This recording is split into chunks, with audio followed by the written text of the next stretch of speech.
2 दिवसांनी 16 ऑक्टोबरला रत्नागिरीला मराठा मोर्चाचं आयोजन करण्यात आलंय। त्यापूर्वी मराठा तरुण तरुणींनी रस्त्यावर उतरून मुंबई गोवा महामार्गाची डागडुजी केली।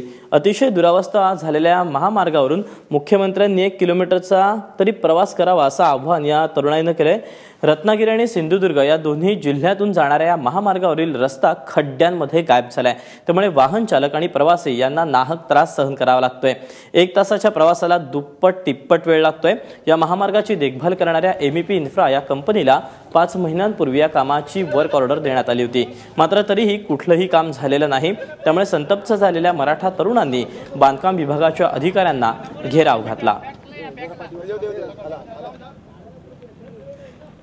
मुख्यमंत्री आणि मुख्यमंत्र्यांसह अनेक मंत्री या जिल्ह्यात कार्यक्रमासाठी येत आहेत आणि आमचं त्या मुख्यमंत्री साहेबांना आव्हान आहे की त्यांनी ह्या मुंबई गोवा महामार्ग आहे त्याच्यावर 1 किलोमीटर तरी रस्त्यावर प्रवास करून त्यांनी स्वतः प्रत्यक्षात बघावं काय परिस्थिती आहे आणि त्यांनी त्या पद्धतीने त्याच्यावर कारवाई करावी। साधारणपणे 20 किलोमीटर आम्हाला पावणे 2 तास, दीड पावणे 2 तास लागले आणि दीड 2 फुटाचे खोल खड्डे पूर्ण रस्त्याला आडवे होते आणि अतिशय वाईट परिस्थिती रस्त्याची। त्यांची प्रतिक्रिया काय आहे? आमचे घरातली माणसं मंडळी वगैरे म्हणले बैलगाडीत आलो असतो तर लवकर आले असते।